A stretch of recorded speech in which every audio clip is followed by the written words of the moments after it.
Hi, everybody. Okay, so I just got my kids on the bus.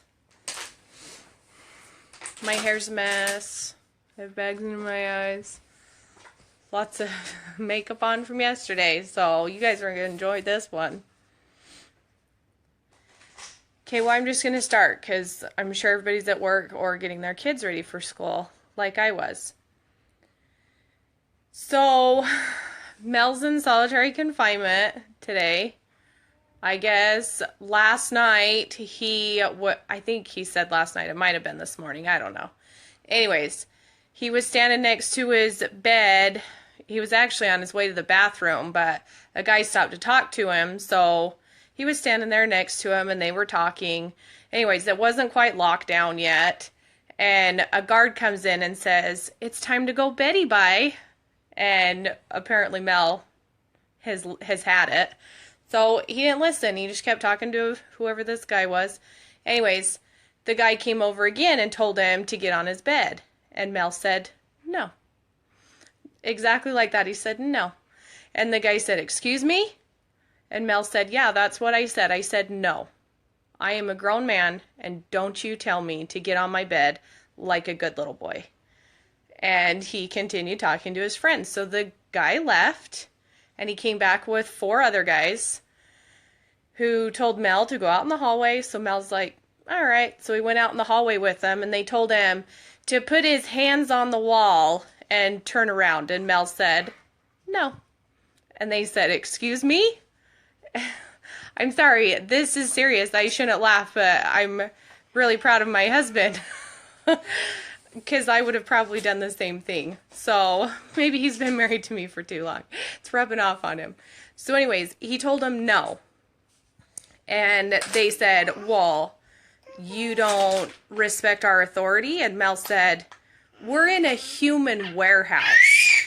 What authority do you have to tell me to get on my bed?" And so they told him, turn around and put his hands on the wall. He said, no. Because he didn't trust him. He's like, "I won't turn my back to you. I don't trust you." And they kept yelling at him to do it. He said no.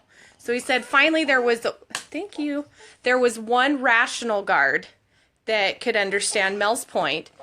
And Mel said, "Well, why do I need to put my hands on my back?" And they said, "Well, because we're gonna handcuff you." And Mel said, "Oh, you're gonna arrest me? I've already been arrested. Why don't you just ask me to go with you, and I'll just go with you, for heck's sake." So anyways, they did handcuff him, and they took him to solitary confinement.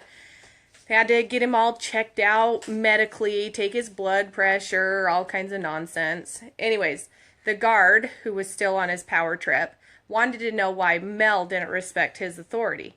And he said, "I'm sorry, but I'm a grown man. Like, don't tell me what I can and can't do. You can't tell me." He's like, "I am the same as you. Don't come over and tell me that I've got to go sit on my bed and be a good boy. Like, who do you think you are? Like, where do you get your supposed authority?" And the guy's like, "Oh, I'm a guard at a CCA." And Mel said, "Oh, CCA? CCA who are human warehouses?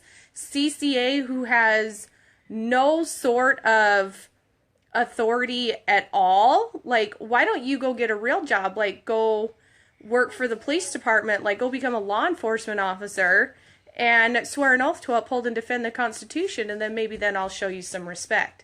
And he said, "Well, you don't respect my authorities." And Mel's like, "Well, you said it, not me." Anyways, Mel kind of was getting his goat a little bit, but he kind of told all of them in there. He's like, you guys know better. You know that. Hey, be quiet. Sorry, my baby's playing with her puppy, and he makes loud noises. He's a wild puppy, yeah. So, anyways, Mel just kind of told all of them. He's like, you guys, because you're doing a job, doesn't make it okay to treat somebody else lesser or degrade them to boost your ego. And he's like, "I'm not okay with it. And, you guys can pepper spray me. You can throw me in the hole, whatever you want to do. But I won't conform to your make-believe rules and your let's play pretend that we're police officers, because you're not. Anyways, so Mel's in the hole. He said that he's like, I miss the guys a lot, you know, because we're friends, but he's like, I'm actually, he really enjoys it. He's like, it's so quiet. I have time to read and I have time to pray. And anyways, so he, as soon as he was done telling me the story, he asked me what I thought, and I just busted up laughing. I'm like, I just love you so much. And I think he thought I would be mad at him, but you know what? It's about dang time somebody stood up and said, no, I won't do these unreasonable, like horrible things that they're asking these guys to do. I mean, who do they think they are? And what right do they have? And that's what Mel told me. He's like, hey, I'm looking at 210 years in this place. Like, I really could care less what you have to say to me. Like, you don't scare me by throwing me in the hole. Trust me. So, anyways, just want to let you guys all know through the rumor mill or whatever that Mel was feeling a little testy today, and I'm proud to be his woman. So, have a good day, and no need to pray for Mel. I'm sure he's going to enjoy solitary confinement for, I don't know, they'll probably keep him in there a week. Who knows? But he needed some time to read and enjoy the silence anyways. We all need that from time to time. So, God bless you all, and I'll keep you updated. But I probably won't be hearing from him today. So, he did call this morning. He told him my wife will raise hell if you don't let me call before my kids go to school. She'll worry where I'm at. So, anyways, I talked to him this morning, so we're good. Maybe I'll hear from him tomorrow. Maybe I won't, but I know where he's at. So, love you guys. Bye.